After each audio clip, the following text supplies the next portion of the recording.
First நல்ல கவனிங்க, நமக்குள் இருக்கிற தவறான காரியங்களை கர்த்தருக்கு முன்பாக சரி செய்வதை குறித்து வேதத்தில் சொல்லப்பட்டிருக்கிறது. கர்த்தருக்கு நமக்கும் இருக்கிற காரியத்தில் நாம் எதிலே சரியா இல்லையோ அதை சரி செய்யணும் ஃபஸ்ட்டு.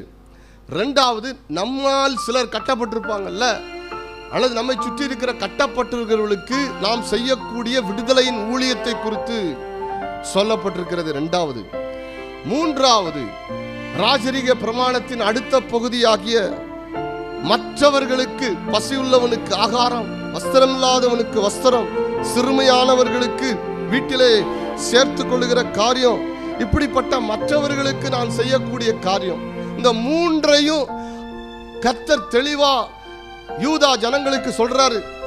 நீ ஓன்ட்ட இருக்கிற எல்லா விதமான அக்கிரமத்தையும் சரி செய், நுகத்தடிகளை, உனத்தில் இருக்கிற எல்லா நுகத்தடியும் உடைச்சு போட்டு, மற்றவங்களுக்கு இருக்கிற நுகத்தடியை உடைத்து போடு, மற்றவர்களுக்கு ஒரு விடுதலை ஊழியத்தை செய்வதற்கு உன்னை அர்ப்பணி என்று சொல்லிவிட்டு, அது மாத்திரமல்ல, நீ மற்றவனுக்கு ராஜரீக பிரமாணத்தில் இருக்கிற அந்த 2ஆம் பகுதியாகிய பிறர் அன்பு, சொந்த சகோதரனை நேசிக்கிற காரியம், பிறனை நேசிக்கிற காரியம், அவனுக்கு வஸ்திரத்தை கொடு, ஆகாரத்தை கொடு, இதெல்லாம் சொல்லிட்டு அதுதான் உகந்த உபவாசம் சொல்லுது. ஆமென். அப்படி நீ செய்தினா உன்னுடைய சுகவாழ்வு சீக்கிரத்திலே துளிர்க்கும். ஹல்லேலூயா.